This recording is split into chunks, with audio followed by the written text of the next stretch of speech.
Продолжува самоволието на парламентарното мнозинство. И тоа за најважното прашање за државата, референдумот за договорот со Грција. Свесни дека договорот е штетен за државата и граѓаните и свесни дека е спротивно на волјата на граѓаните на Република Македонија, тие се обидуваат со сила, без прифаќање на аргументите на опозицијата, да протуркаат прашање кое е двесмислено и повеќе значно. При тоа, тука се прават две крупни повреди. Има брутално газење на воспоставената демократска практика било кое референдумско прашање и негово формулирање да биде донесено по пат на заеднички консензус со релевантните политички субјекти. ВМРО-ДПМН во тој процес не ја прифати улогата да биде алиби на власта и единствено за декор, туку со аргументи дебатиравме дека прашањето мора да биде еднозначно. Напуштањето на оваа пракса значи продолжување на самоволието на власта, непочитување на волјата на граѓаните и уште еден силен удар на демократијата од оваа недемократска влада. Втората повреда е законска. Согласно член 15 од Законот за референдум, цитирам, прашањето на гласачкото ливче мора да биде прецизно формулирано и недвосмислено, така што граѓанинот на референдум да може да одговори со за или против. Прашања кои се поврзуваат со други теми се двосмислени и може да доведат до забуна. Потребно е референдумското прашање да биде сосема јасно и прецизно и единствено поврзано со договорот.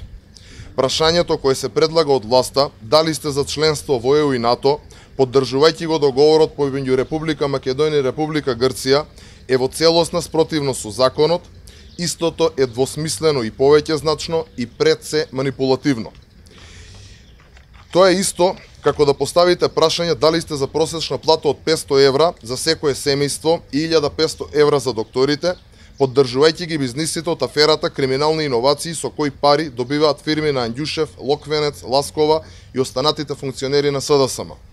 Или пак дали сте за намалување на невработеноста, поддржувајќи сомнително криминален тендер од 35 милиони евра во здравството, кој треба да заврши во раце на фирма регистрирана пред само неколку месеци. Нормално дека во сите овие прашања има контрадикторност, повеќе значност и манипулативност. Ова е најдобриот доказ дека власта е исплашена бидејќи договорот не поминува ки народот. Народот е против, целиот договор и капитулацијата која постигнаа заев се едно, а прашањето за членство во НАТО и ЕУ сосема друго. СДСМ сака да изигра волјата на народот и преку кршење на закони сака на сила да протне договор кој капитулација, нечесно поврзувајќи го со членството во НАТО и ЕУ, што пак е заедничка цел на сите.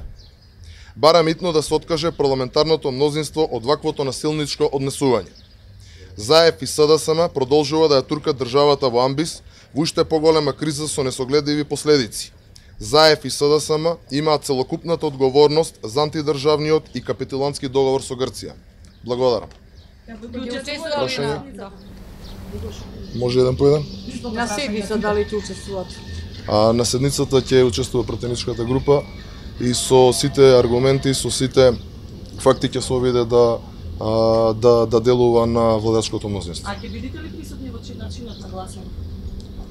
Со тоа што кажав дека ќе учествуваме на седницата како пратеничка група, се однесува на целокупниот процес. Господин Јанушев, власта инсистира да изгласа денеска одлуката за тоа прашање кое што го пишува и кое што вие го кажавте, како ќе постапува ВМРО-ДПМН на референдум, ќе бойкотирате. Ова што се случува од страна на власта е крајно девијантно однесување, а не е само спротивно на сите, на уставот, на законските прописи, е спротивно и на праксата која што е воспоставена од страна на Венецијанската комисија. Затоа и кажав дека ќе учествуваме и нашата пратеничка група, значи ќе се протистави на ваквиот начин на насилничко донесување на одлуките без консензус помеѓу сите партии. Во однос на тоа како понатаки, доколку денес помине овака како што планира власта ќе постапува опозицијата, ќе одлучуваат највисоките партиски тела и органи и за истото јавноста ќе биде известено.